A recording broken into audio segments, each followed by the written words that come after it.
Seagram's liquor heiress pleads guilty to crimes related to New York sex cult, pyramid scheme case. CNN. 2 women who were part of an alleged pyramid scheme that involved sex trafficking and racketeering each pleaded guilty to related charges Friday in a New York federal court. Clare Bronfman, an heiress to the Seagram's liquor fortune, pleaded guilty to conspiracy to conceal and harbor people who were not in the United States legally for financial gain and fraudulent use of identification. Kathy Russell pleaded guilty to in charge of visa fraud. Bronfman and Russell were indicted in March on racketeering and racketeering conspiracy charges as part of the cult-like organization known as Nxivm, founded by Keith Raniere, who also was indicted and is now in federal custody. He faces sex trafficking and forced labor charges. Bronfman was a member of the Nxivm executive board, according to a United States Justice Department news release, and faces between 21 and 27 months in prison. Russell is Nxivm's former bookkeeper and faces between 6 and 12 months in prison. Bronfman, who will be sentenced July 25, tearfully read a statement in court during her plea hearing. Your Honor, I was afforded a great gift by my grandfather and father. With the gift comes immense privilege, and more importantly, tremendous responsibility. Bronfman said. It does not come with an ability to grace a law, it comes with a greater responsibility to uphold it. I fail to uphold the following law set forth by this country, and for that I am truly remorseful. Russell, who will be sentenced July 31st, said in court that she knowingly provided visa documents with false information in order to bring a woman into the United States for work. I know what I did was wrong and I am very sorry for the trouble that I've caused. Russell said, tearfully. 5 Nxivm members were indicted and charged last year for crimes that included identity theft, extortion, forced labor, sex trafficking, money laundering, wire fraud and obstruction of justice.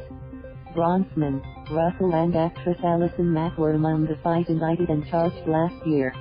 Prosecutors allege Raniere created the organization Nxivm, pronounced NEX-ium, which touted itself as a professional business providing coaching and educational services to corporations and people of all walks of life. The organization, prosecutors state, actually operated like a multi-level marketing pyramid scheme, and encouraged its members to continue taking pricey classes and recruiting other members in order to rise in the ranks of the organization. The organization also acted as an umbrella for other groups like the Source, described as a private arts academy, and the Secret Society DOS, which was founded in 2015 and is the subgroup where sex trafficking activities allegedly took place. Under the subgroup DOS, prosecutors allege women were designated as slaves until successfully recruiting others, at which time they became masters. Also called slaves were at the service of their own masters as well as those above them in the pyramid. The indictment claims many so-called slaves were branded on their pelvic areas with a symbol which, unbeknownst to them, incorporated Raniere's initials. Documents describe branding ceremonies, in which women were held down by others while naked and filmed as they were branded with a cauterizing pen. Raniere was the only male in DOS and the leader, according to court filings. Prosecutors believe Mack, known for her 10-season run on the television series Smallville, was near the top of the pyramid with Raniere and, directly or implicitly required, her slaves to engage in sexual activity with Raniere. She also allegedly received financial and other benefits from Raniere in exchange for the women's cooperation with their demands. Mack was released from jail on million bond after being indicted last week. She pleaded guilty to racketeering conspiracy and racketeering relating to her alleged role in a sex trafficking case.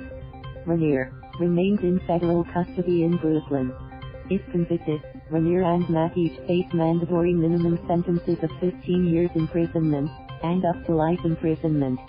His attorney, Marc Agnifilo, has no comment on the remaining co-defendants.